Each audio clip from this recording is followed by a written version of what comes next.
UPPCS pre 2023 के लिए test देख रहे हैं और यह जो टेस्ट हम लोग देख रहे हैं यह अध्यय आईएएस कोचिंग संस्था के द्वारा जो टेस्ट सीरीज कराई गई है उसका टेस्ट नंबर 2 है।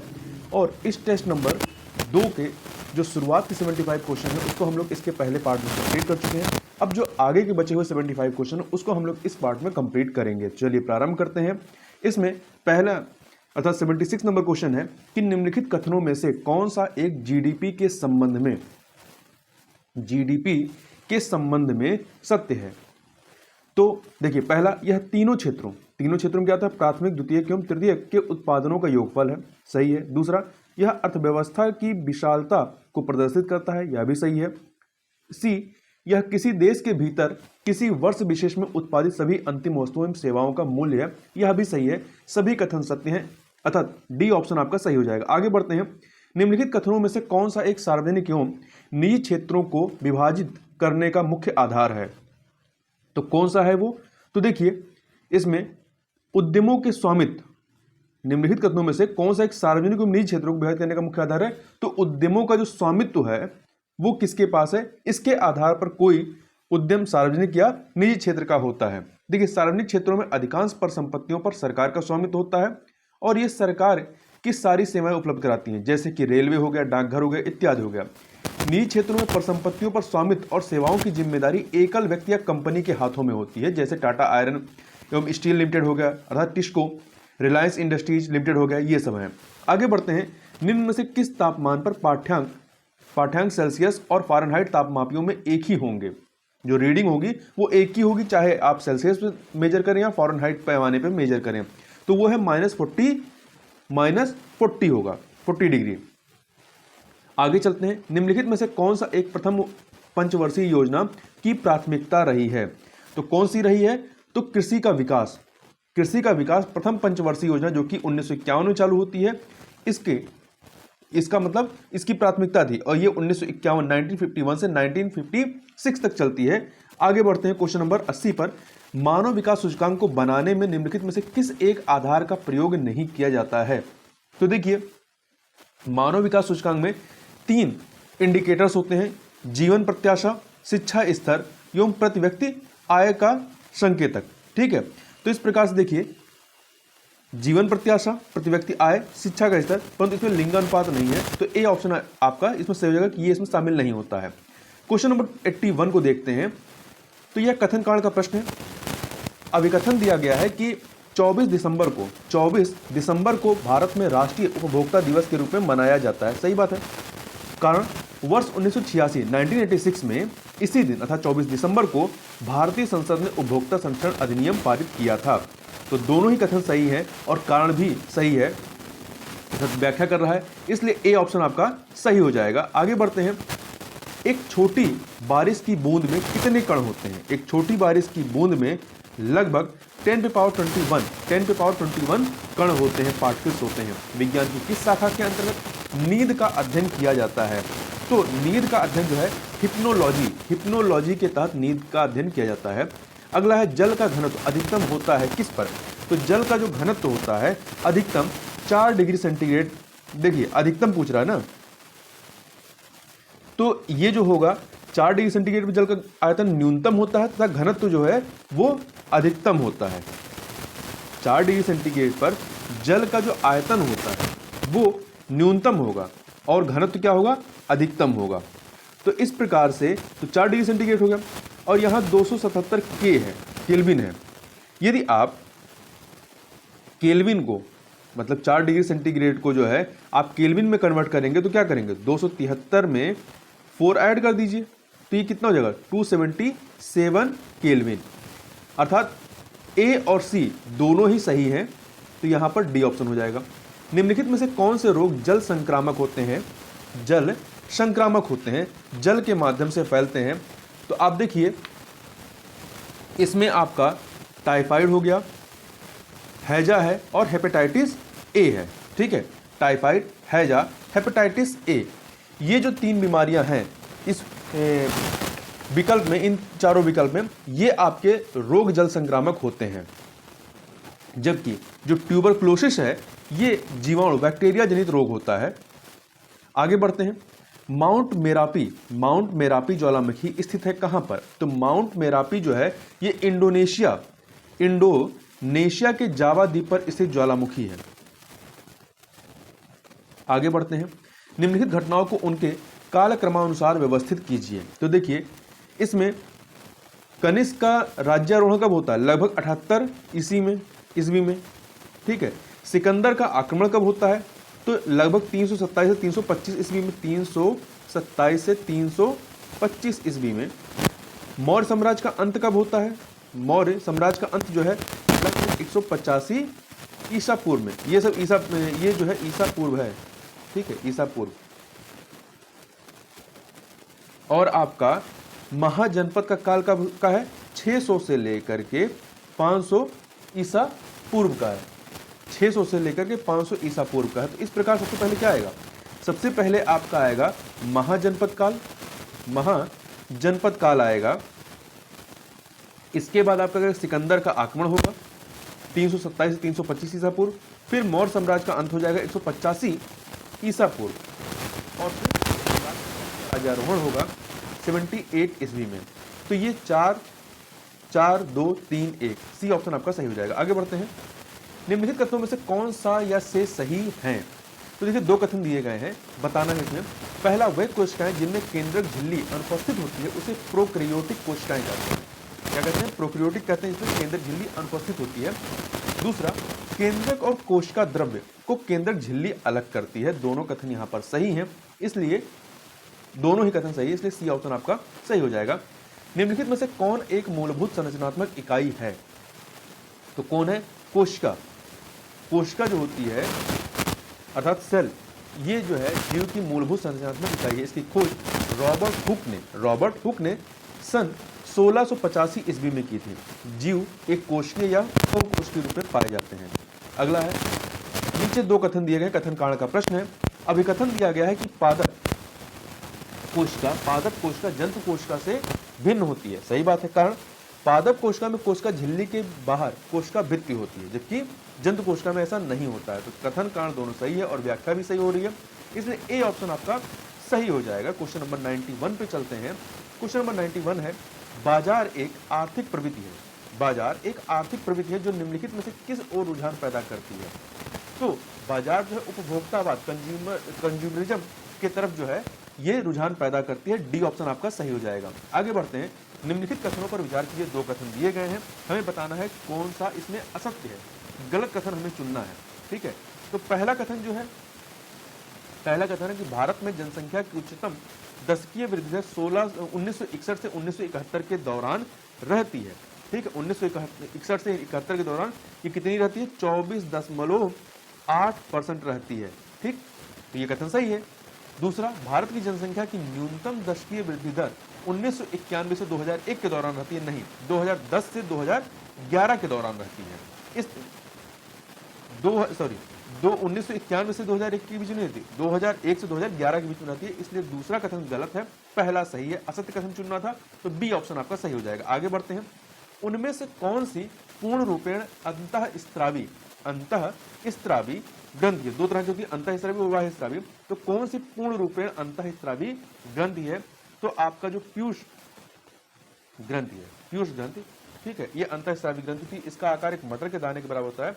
इसे मास्टर ग्रंथि या मास्टर ग्लैंड भी कहते हैं।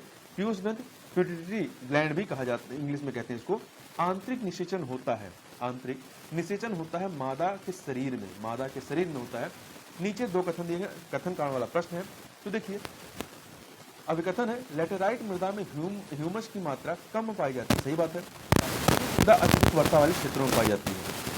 तो कारण भी अपनी जगह सही, परंतु ये व्याख्या नहीं करता। लेटेराइट मृदा में ह्यूमस की मात्रा कम पाई जाती है, इसका कारण ये नहीं है कि ये अत्यधिक वर्षा वाले क्षेत्रों में पाई जाती है।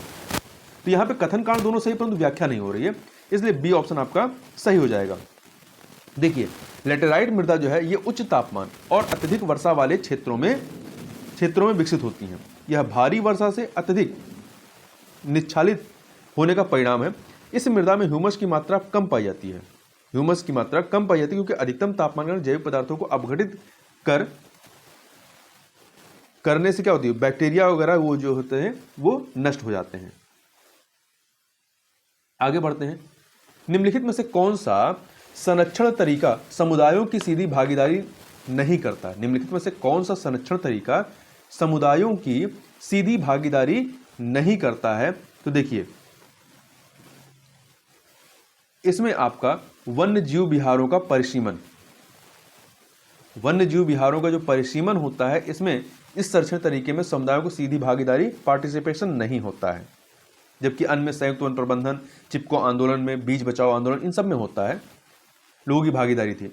वह विनिमय दर जिस पर एक देश की करेंसी का दूसरे देश की करेंसी से वर्तमान अवधि में विनिमय किया जाता है, क्या कहलाती है? वह विनिमय दर जिस पर एक देश की करेंसी का दूसरे देश की करेंसी से वर्तमान अवधि में, मतलब चालू अवधि में विनिमय किया जाता है, उसे क्या कहते हैं? तत्काल विनिमय दर कहते हैं। क्या कहते हैं? तत्काल विनिमय दर कहते हैं, इंस्टेंट एक्सचेंज रेट कहते हैं।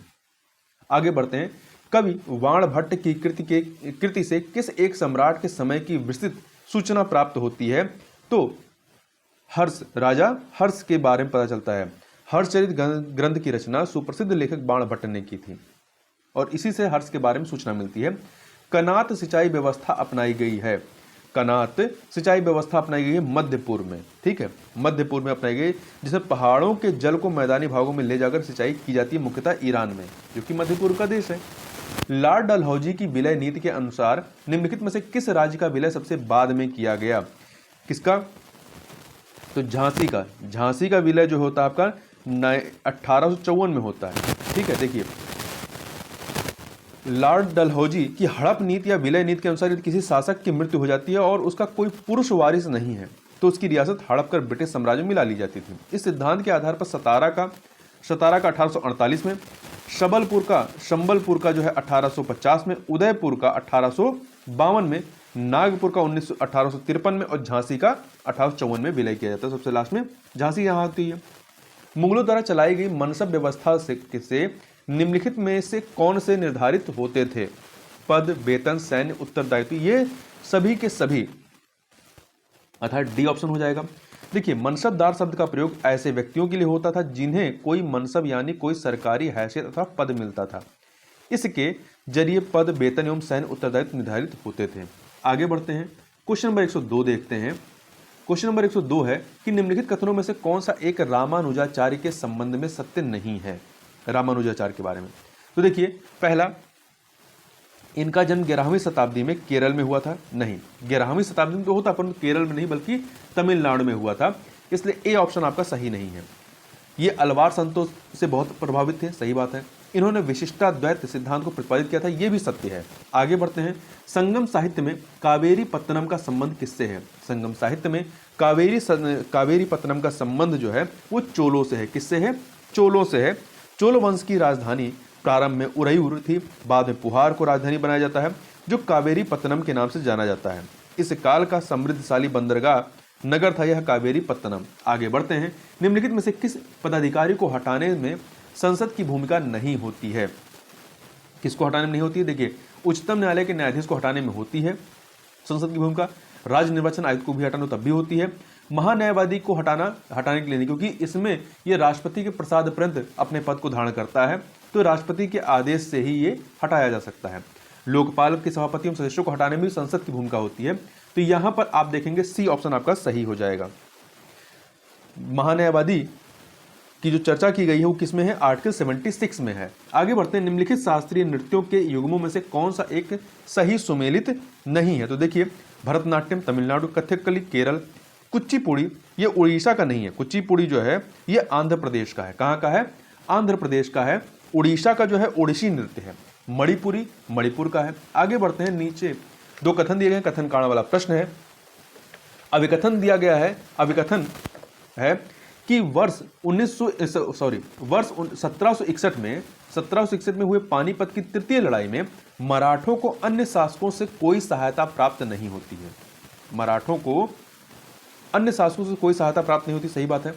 कारण, मराठों के साम्राज्य विस्तार अभियानों के कारण अन्य शासक इनके खिलाफ हो गए थे। तो कथन कारण दोनों सही है और व्याख्या भी सही हो रही है, इसलिए ए ऑप्शन आपका यहां पर सही हो जाएगा। आपसे एक प्रश्न है, आप कमेंट बॉक्स में बता सकते हैं कि ये तो पानीपत का तृतीय युद्ध था, पानीपत का जो प्रथम युद्ध होता है वो कब होता है और किन के बीच में होता है? आगे बढ़ते हैं। सुल्तान इल्तुतमिश की बेटी रजिया के संबंध में किस एक इतिहासकार का मानना था कि वह अपने सभी भाइयों से योग्य एवं सक्षम थी? तो ये मानना किसका था? ये मानना मिनहाज उस सिराज का था, मिनहाज उस सिराज का था। ठीक है, रजिया सुल्तान जो है इल्तुतमिश की बेटी थी और 1236 में ये गद्दी पर बैठती हैं, सिंहासन पर। निम्नलिखित में से किस एक राष्ट्रकूट शासक ने चालुक्यों की अधीनता को अस्वीकार करते हुए उन्हें पराजित कर दिया तथा हिरण्यगर्भ नामक एक अनुष्ठान किया था? तो किसने किया था? राष्ट्रकूट शासक दंतिदुर्ग ने चालुक्यों की अधीनता अस्वीकार की और उन्हें पराजित किया था। तो राष्ट्रकूट राजवंश दक्षिण भारत का प्रमुख राजवंश था, इसका संस्थापक दंतिदुर्ग था। कौन था? दंतिदुर्ग था। आगे बढ़ते हैं। भारतीय जनसंख्या के संदर्भ में 1921 को महान विभाजन वर्ष की संज्ञा दी जाती है। इसके पश्चात भारतीय जनसंख्या में निरंतर तथा क्या होती है? निरंतर तथा त्वरित वृद्धि होती है। ठीक है, क्योंकि देखिए इस 1921 में इसमें दशकीय वृद्धि दर ऋणात्मक -0.31 हो गई थी। आगे बढ़ते हैं। धन निष्कासन के सिद्धांत को भारतीय राष्ट्रीय कांग्रेस ने कब स्वीकार किया था? तो इसे 1896 में। कब स्वीकार किया गया था? 1896 में स्वीकार किया गया था। देखिए, धन के निष्कासन के सिद्धांत को भारतीय राष्ट्रीय कांग्रेस के कलकत्ता अधिवेशन जो कि 1996 में होता है, 1896 में होता है, स्वीकार किया गया। सर्वप्रथम इस सिद्धांत को दादा भाई नौरोजी ने मई 1867 में लंदन में ईस्ट इंडिया एसोसिएशन की बैठक में प्रस्तुत किया था। निम्नलिखित में से कौन सी भूकंपीय तरंग धरातलीय उभार एवं गर्त हेतु उत्तरदायी है? कौन सी है? तो एस तरंग है। एस तरंग प्रकाश तरंगों के समान होती है। यह तरंग की दिशा के समकोण पर कंपन करती है। तरंग की दिशा मान लीजिए ये है तो समकोण ऐसे होगा तो इस दिशा में कंपन करती है, ऐसे इस प्रकार से। तो ये इस प्रकार से कंपन करते हुए तरंग आगे बढ़ती है। ये जिस पदार्थ से गुजरती है उसमें उभार व गर्त बनाती है। जबकि पी तरंगे ध्वनि तरंगों के समान होती हैं। ये तरंगों की दिशा के समानांतर चलती है। ये इस प्रकार से चलती, तरंग की दिशा ये है तो ये भी इस तरह चल रही है। इनके द्वारा सैलों में संकुचन व फैलाव की क्रिया होती है। तो संकुचन व फैलाव की क्रिया पी तरंग के द्वारा, उभार एवं गर्त किसके द्वारा होगा? एस तरंग के द्वारा। आगे बढ़ते हैं। देखिए, पी तरंग मतलब प्राइमरी वेव हो गया और एस तरंग सेकेंडरी वेव हो गया। निम्नलिखित में से कौन एक अंतर्वेदी ज्वालामुखी आकृति नहीं है? अंतर्वेदी ज्वालामुखी आकृति नहीं है। देखिए, बैथोलिथ, लैपोलिथ, डाइक ये सभी के सभी, परंतु ज्वालामुखी शंकु जो है ये अंतर्वेदी नहीं है। ये अंतर्वेदी नहीं, बहिर्वेदी ज्वालामुखी आकृति है। तो यहां पर डी ऑप्शन हो जाएगा। आगे बढ़ते हैं। निम्नलिखित में से कौन सी एक रोपण कृषि की विशेषता है? कौन सी एक रोपण कृषि की विशेषता है?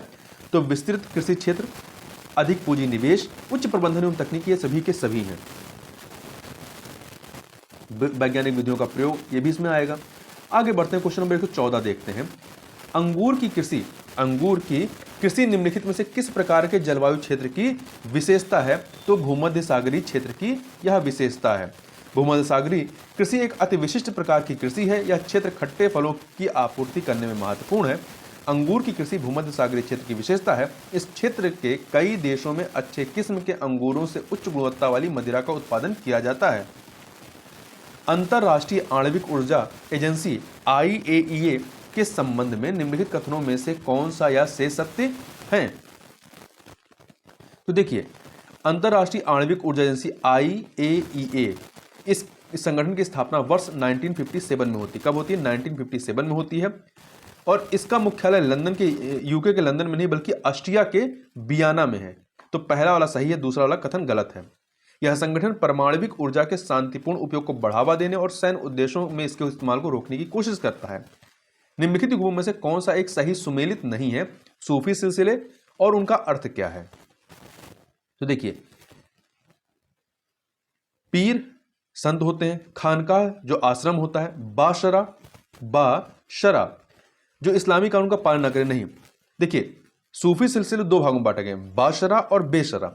बाशरा जो होता है जो इस्लामी कानून का पालन करते हैं, जो बाशरा जो कानूनी इस्लामी कानून का पालन करते हैं वो बाशरा होते हैं, और जो इस्लामी कानून का पालन नहीं करते हैं वो बेशरा होते हैं। तो यहां पर सी वाला सही नहीं है। शमा मतलब सूफी गायन होता है। निम्नलिखित सूफी संतों में से किस एक को सिद्ध पुरुष भी कहा जाता था? किसे कहा जाता था? तो निजामुद्दीन औलिया को। निजामुद्दीन औलिया चिश्ती संतों में सबसे प्रसिद्ध थे। वे योगी प्राणायाम भी करते थे और इसमें वह इतने पारंगत थे कि योगी लोग उन्हें सिद्ध पुरुष कहा करते थे। रहनुमाई मज दयाशान सभा किस वर्ग के धार्मिक सुधार से संबंधित रही है? तो ये पारसियों के धार्मिक सुधार से संबंधित थी, ए ऑप्शन। इसकी स्थापना 1851 में नैरोजी फरदुनजी, दादा भाई नौरोजी, एस बंगाली तथा अन्य लोगों ने मिलकर की थी। आगे बढ़ते हैं, क्वेश्चन नंबर 119। कांग्रेस द्वारा भारत छोड़ो प्रस्ताव पारित करते समय कांग्रेस के अध्यक्ष कौन थे? तो मौलाना अबुल कलाम आजाद जी थे। मौलाना अबुल कलाम आजाद थे। ये 1940 से लेकर के 1945 तक 6 वर्षों तक अध्यक्ष पद पर बने रहे। आगे बढ़ते हैं, निम्नलिखित में से कौन एक आजाद हिंद फौज बचाव समिति के नेतृत्व करता थे? तो भूला भाई देसाई थे। कौन थे? भूला भाई देसाई थे। देखिए, आजाद हिंद फौज के सैनिकों व अधिकारियों पर नवंबर 1945 में दिल्ली के लाल किले पर मुकदमा चलाया गया। इसके बचाव के लिए आजाद हिंद फौज बचाव समिति का गठन कांग्रेस के द्वारा किया गया था। इसका नेतृत्व भूला भाई देसाई ने किया था। तेज बहादुर सप्रू, कैलाशनाथ काटजू, अरुणा आसफ अली और जवाहरलाल नेहरू प्रमुख वकील थे इसके। राजकोषीय घाटे से ब्याज भुगतान को घटाने पर प्राप्त होगा, क्या होगा? राजस्व कोषीय घाटे से यदि आप ब्याज भुगतान को घटा दीजिए तो क्या बचेगा? प्राथमिक घाटा प्राप्त होगा। ठीक है, प्राइमरी डेफिसिट प्राप्त हो जाएगा। प्राथमिक घाटे को वर्ष 1993-94 में भारत सरकार ने पहली बार बजट में प्रस्तुत किया था, 1993 टू 1994 में। सूर्य की परिक्रमा के दौरान पृथ्वी सूर्य से न्यूनतम दूरी पर किस महीने में होती है? तो ये किस महीने में होती है? जनवरी के महीने में। 3 जनवरी को उपसौर की स्थिति होती है, जहां पृथ्वी सूर्य से न्यूनतम दूरी पर होती है, और पृथ्वी अपने परिक्रमण के दौरान जब सूर्य से अधिकतम दूरी पर होती है उस स्थिति को अपसौर कहते हैं। देखिए, उपसौर जो होता है प्रीहेलियन कहलाता है, अपसौर जो होता है मैक्सिमम डिस्टेंस वाला वो एपहेलियन कहलाता है। ये 4 जुलाई को होता है। 3 जनवरी को सबसे नजदीक और 4 जुलाई को सबसे दूर। तो संख्याओं से आप याद रखिएगा, 3 छोटा है, 4 बड़ा है। तो बड़ी संख्या पे डिस्टेंस ज्यादा हो जाएगी, छोटी संख्या पे कम रहेगी। निम्नलिखित कथनों में से कौन सा या से सत्य है? 2 कथन दिए गए हैं। पहला है ईस्ट अवायवी रूप से शोषण करते हैं, मतलब बिना ऑक्सीजन की उपस्थिति में शोषण करते हैं, सही बात है। एल्कोहल अवायवी शोषण का एक उप उत्पाद है, बाई प्रोडक्ट है, सही है। दोनों कथन यहां पर सही, सी ऑप्शन हो जाएगा। किसी सामान्य व्यक्ति की विश्राम अवस्था में औसत शोषण दर कितनी होती है? तो ये 15 से 18 प्रति मिनट होती है। 15 से 18 प्रति मिनट होती है। अधिक व्यायाम करने पर शोषण दर 25 प्रति मिनट तक बढ़ सकती है। पौधे अपने किस भाग द्वारा वायुमंडल से कार्बन डाइऑक्साइड प्राप्त करते हैं? तो कहां से प्राप्त करते हैं? पत्तियों के माध्यम से प्राप्त करते हैं। पत्तियों में उपस्थित जो सूक्ष्म रंध्र होते हैं द्वारा वायु में उपस्थित कार्बन डाइऑक्साइड प्राप्त करते हैं। आगे बढ़ते हैं, क्वेश्चन नंबर 126 देखते हैं। निम्नलिखित युग्मों में से कौन सा एक सही सुमेलित नहीं है? कौन सा सही सुमेलित नहीं है? देखिए, सोडियम क्लोरेट शाकनाशक होता है। लिथियम बाइकार्बोनेट गठिया का उपचार के लिए होता है। सोडियम क्लोरेट शाकनाशक होता है।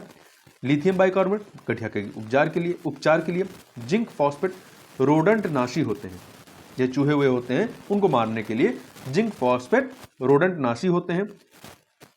कपास में प्रोटीन नहीं, कपास सेलुलोज का बना होता है जो कि मुलायम रेशा होता है, इसलिए डी वाला सही नहीं है। आगे बढ़ते हैं। विभिन्न जैव रासायनिक तत्वों जैसे कि ग्लूकोज, यूरिया, कोलेस्ट्रॉल इत्यादि की जांच की जाती है किसके द्वारा? ऑटो एनालाइजर के द्वारा की जाती है। आगे बढ़ते हैं। आयात प्रतिस्थापन व्यापार नीति से क्या तात्पर्य है?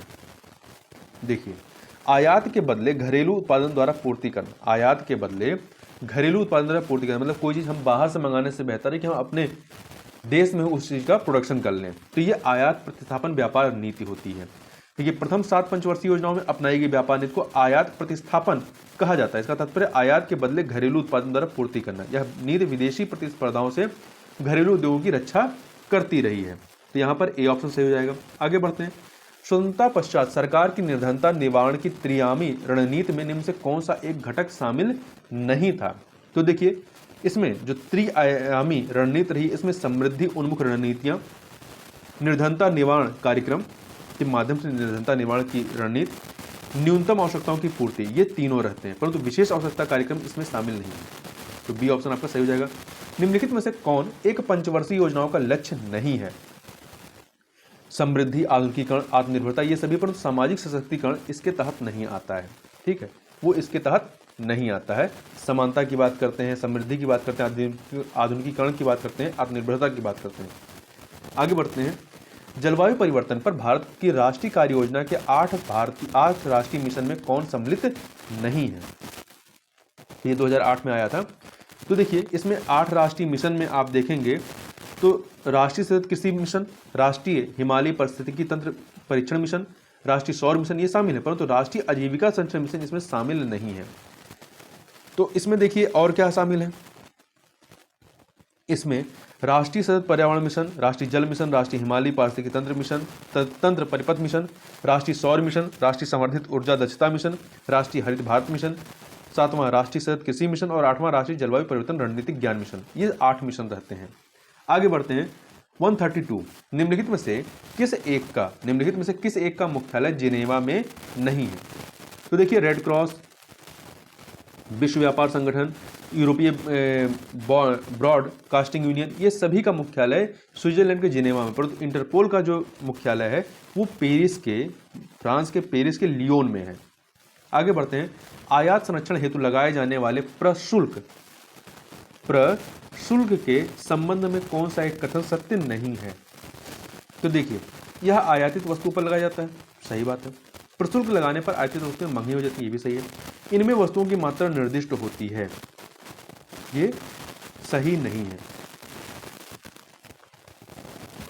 तो यहां पर आपका सी ऑप्शन। देखिए, सरकार द्वारा विदेशी प्रतिस्पर्धा से घरेलू उद्योगों की रक्षा के लिए आयात संरक्षण के 2 प्रकार अपनाए जाते हैं। प्रशुल्क लगाना, जो चीज़ हम बाहर से मंगा रहे हैं उसमें शुल्क लगाना जिससे उसका रेट बढ़ जाए, और दूसरा कोटा, यह आयातित वस्तुओं पर लगाया जाता है। प्रशुल्क लगाने से आयातित वस्तुएं महंगी हो जाती हैं, जो आयातित वस्तुओं के प्रयोग को हतोत्साहित करती हैं, और कोटे में वस्तुओं की मात्रा निर्दिष्ट होती है, ना कि प्रशुल्क में। आगे बढ़ते हैं। नीचे 2 कथन दिए गए, कथन कारण वाला प्रश्न है। तो देखिए, आपका अभिकथन है कि मानव पूंजी एवं आर्थिक समृद्धि परस्पर एक दूसरे को प्रभावित करते हैं, सही बात है। कारण, मानव पूंजी निर्माण से आय की समृद्धि में सहायता मिल सकती है, तो कथन कारण दोनों सही और व्याख्या भी हो रही है, ए ऑप्शन आपका सही हो जाएगा। भुगतान संतुलन की समस्या के तत्कालिक निदान हेतु सर्वप्रथम किस वर्ष भारत में रुपए का अवमूल्यन किया गया? किस वर्ष किया गया? 1991 में किया गया था, 1991 में किया गया था। निम्नलिखित में से कौन सा एक मुद्रा बाजार का उपकरण नहीं है? तो एडहॉक ट्रेजरी बिल, वाणिज्यिक पत्र, जमा प्रमाण पत्र, देशी बैंकर्स, तो ये तीनों हैं, ABC, ये तीनों के तीनों मुद्रा बाजार के उपकरण हैं, परंतु देशी बैंकर्स जो हैं ये मुद्रा बाजार के उपकरण नहीं है, तो डी ऑप्शन।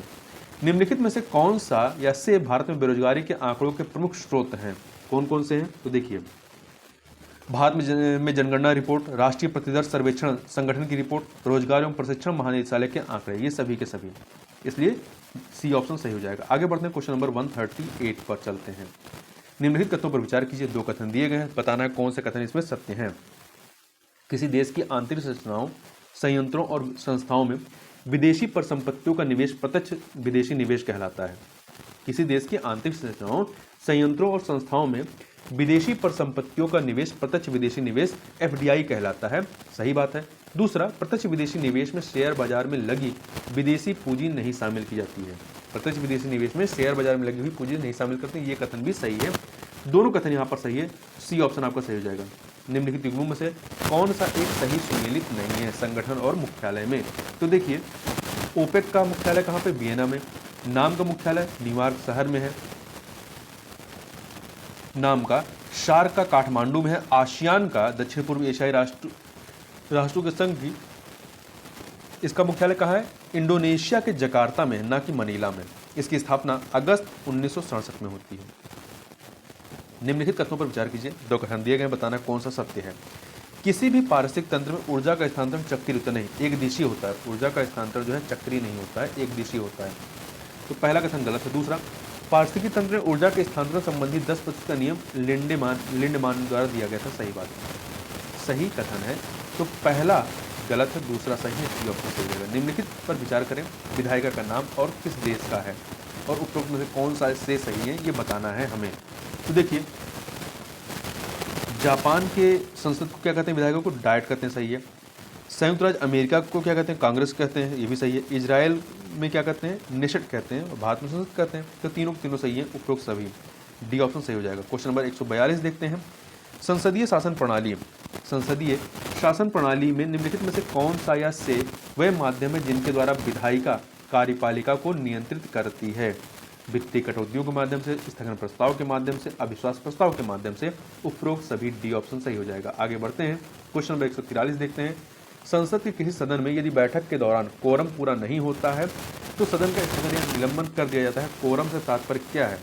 कोरम से तात्पर्य सदन की कुल संख्या का 10वां भाग होता है। आगे बढ़ते हैं।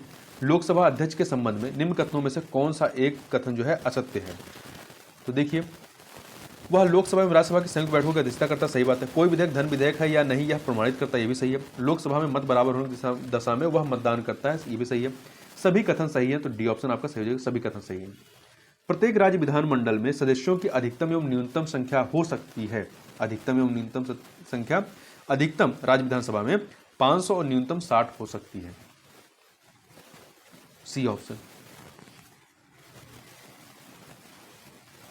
आगे बढ़ते हैं। 146 को देखते हैं। राज्य विधानमंडल की शक्तियों के संबंध में निम्नलिखित में से कौन सा एक कथन असत्य है? कौन सा एक कथन असत्य है?